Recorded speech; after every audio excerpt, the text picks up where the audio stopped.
Afternoon, guys. Well, definitely need a microphone today because it's so windy. It's just been constantly sort of 10-15 miles an hour for the last 2 weeks.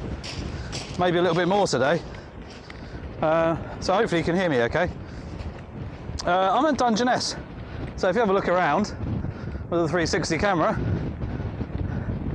you can appreciate why it's quite windy here. So I've got the Sony A1 with me, and I thought, why not stick on an old lens and just go out and snap a bit of an old-fashioned way, you know. I'm obviously using modern camera, but obviously a modified adapted lens to shoot with, which it gives you a little bit of a slow-down feel, you know, because you've got to manually focus to get it right, and it just gives it a different look as well. So I thought, do you know what, should be a bit of fun, and where better than Dungeness? You've got old boats and things laying around, you've got this old building here that's slowly falling down, old winches, there's some lighthouses and stuff like that. So I thought, do you know what, so what I've got is an old Nikon 85, was it 105? I think it's a 105 f1.8. It's not that sharp at f1.8. We're not used to seeing what they are like compared to today, if you know what I mean. But it's not bad. If you stop it down to f4, it's fantastic. And quite often that's about right anyway. So anyway, I'm going to wander over to this old winch here first. And we can basically start snapping away. So we've got this old winch here. With the Sony cameras, I don't actually know about the Nikons and the Canons now. I'd imagine they have peaking. Pentax certainly do. You basically, it shows you in colour what's in focus. Gives you like lines around stuff, and you know, basically highlights areas which are in focus, which is really quite good because it speeds things up for you. Like, it makes it, I mean, you can set it off, but it does make it a little bit more accurate on the manual focus kind of thing. So it is quite cool. It's very useful. And what I've also done is what's going on here?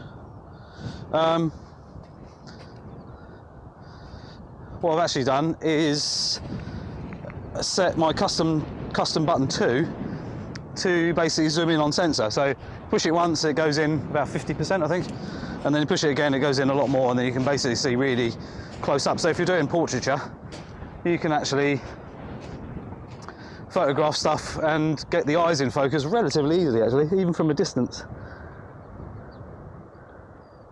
It just helps you get that fine detail correct.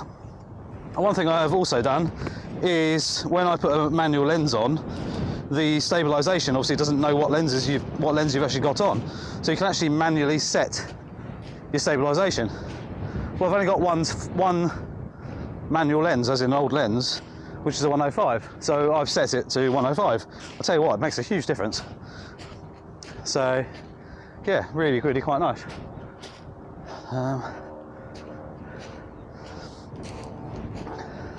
Obviously shooting manual and just enjoying it, really. It's just nice. It just slows you down. It's just a nice, it's not all about the quality, even though it's actually pretty good.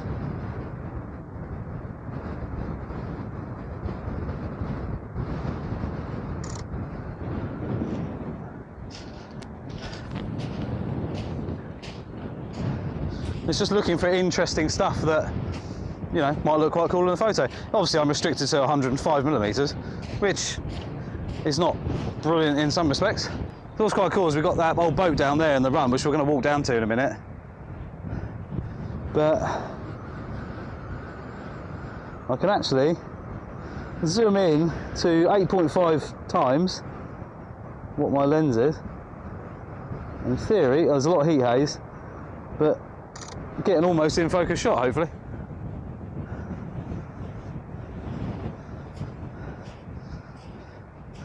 But I love the old nettings and things like that. You know, I've done photo shoots and stuff in the past in places like this, and it's quite nice.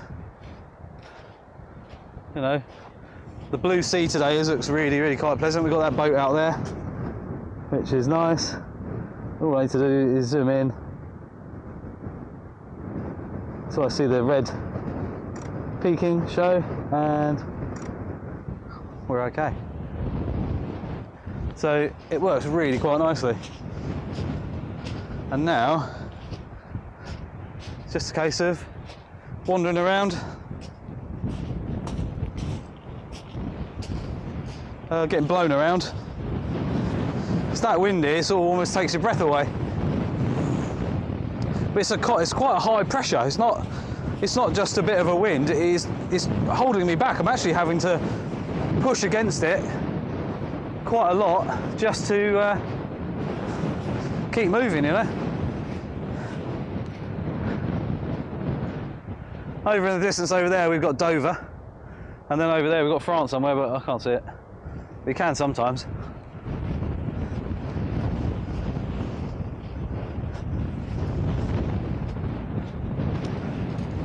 Woo!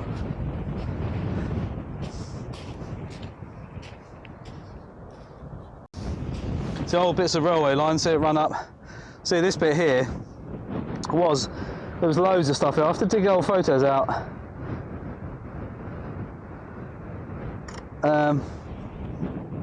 This is where they would have brought the boat up and then put all the fish into a cart and then wheeled it on the train track and all the way to the road, and then it would have gone off to market. Simple but effective.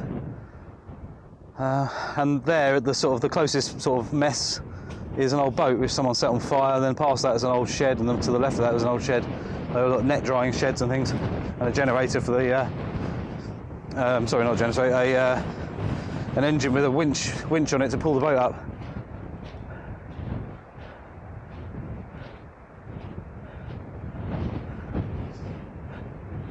It's just pretty cool.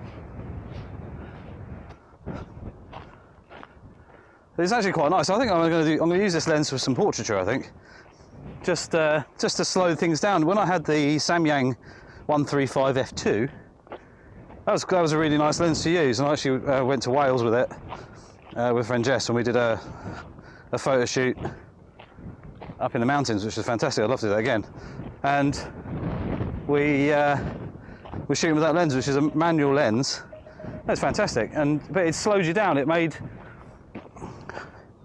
the photo shoot a little bit longer, but it slowed everything down. Relaxed Jess. She was chilled a bit more. You're not just shooting willy-nilly. You end up thinking about your photos a bit more than you would do normally, and it just stops you rushing, you know, because you had to get that focus perfect, and it works really quite nicely. You know, you do have a little bit of leeway with when you move forward or lean forwards or just sway slightly, you know. So, you know, is it a case of if the model moves slightly, you move slightly, her eyes are going to be slightly soft. And that's where you used to see in the older days, you know, photos weren't mega sharp, you know, especially if they were shooting sort of f2.8 or, you know, faster. So, you know, it did make a huge difference of some of these photos not being particularly sharp, especially if they were moving around as well. And, you know, the guys holding the camera who's trying to focus on the model constantly, manually.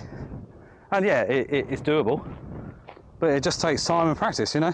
And I think that's where today people are so used to the mobile phone thing with, you know, instant this, and obviously we got autofocus on all the other cameras now, especially where Sony sort of pioneered it, but obviously Nikon's, Canons and all that lot have got it as well. And it just, you know, just makes life a lot easier, doesn't it? which is great for efficiency and for work, you know, but it almost takes away a little bit of character from the cameras and you as a person, you know.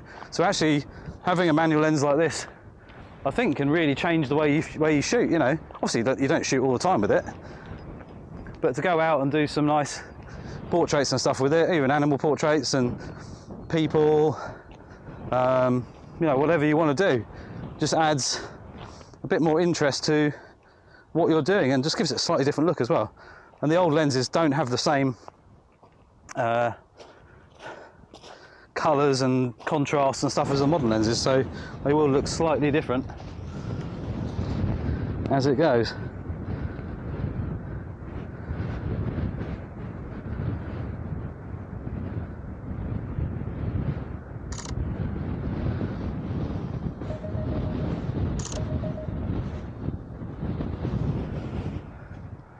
Right, I'm going to head back over to this hut, because this way is always generally better because it's got the doorway and everything.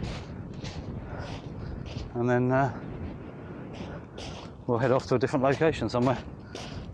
But I just thought I'd get this lens out. I've had it for ages, cleaned up and everything, and it's early 80s lens, I think. Something like that, I'm not sure. I need to actually have a quick look.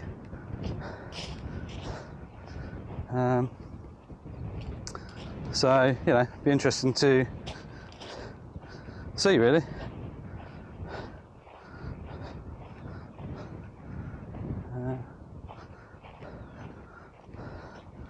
My phone rang a minute ago, so well, once we get back in the car, I can phone them back because it's too windy out here. There might be a job or possibility. But yeah, what a cool place. I mean, this place 10, 15 years ago looked very different. You had huts, more boats, which sadly have been destroyed either by the elements or by humans being idiots. Someone set one of the boats on fire, which is obviously a shame because it was a really iconic photo area. A lot of people used to photograph that boat quite a lot, and it was always quite good as a backdrop and everything.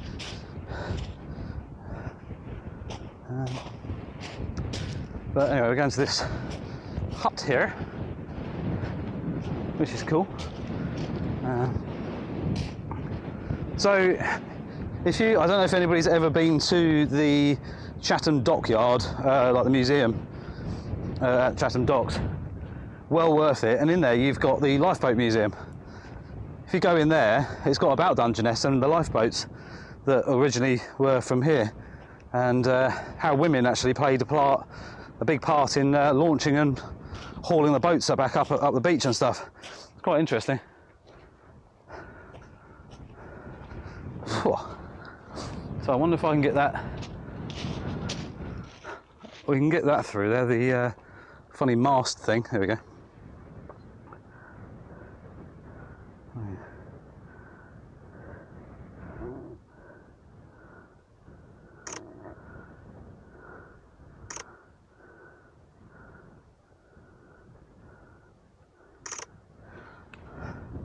I don't know if we can get the lighthouse in. Depends what the angle we can get. I think we're going to lose the window. Oh, it's going to be too big in the picture anyway. Let's go a bit closer. Oh, I can, but we need to go a lot closer, which I don't think this lens is going to work too well after that. There we go. We're in. Look at that for a shot. Oh, okay. And we just need to move over slightly. There we go, in the middle.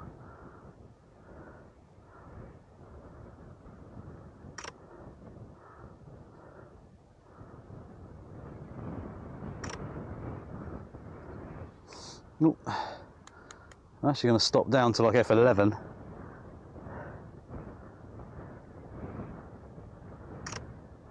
Let's see how that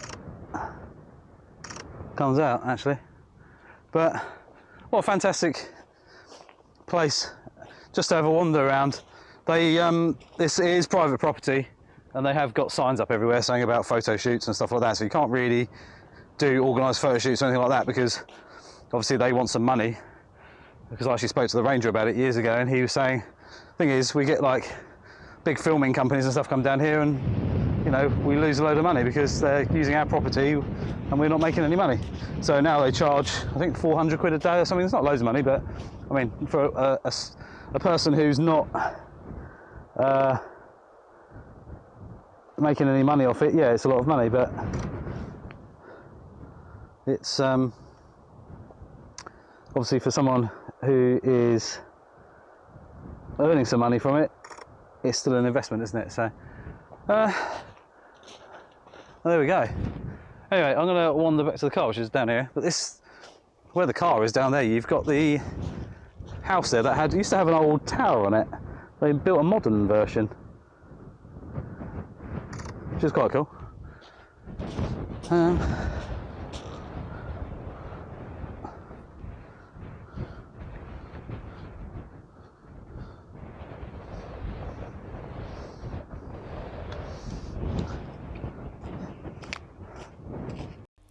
So it turns out that lens was released in 1981, so I know it was used back in those days, so I'd imagine it's anywhere between 1981 and 1985, something like that. But what some really good results it came at. You know, I was very impressed, actually.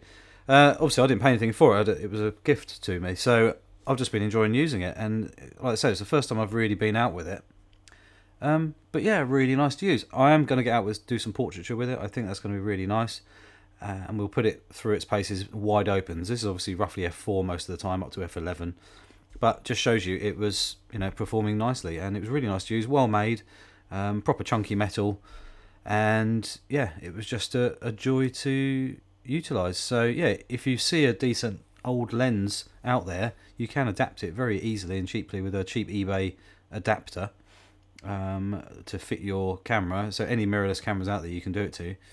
And it just works really well. So anyway, I hope you enjoyed the video. Any questions, feel free to ask, and don't forget to click that subscribe button, little notification bell as well.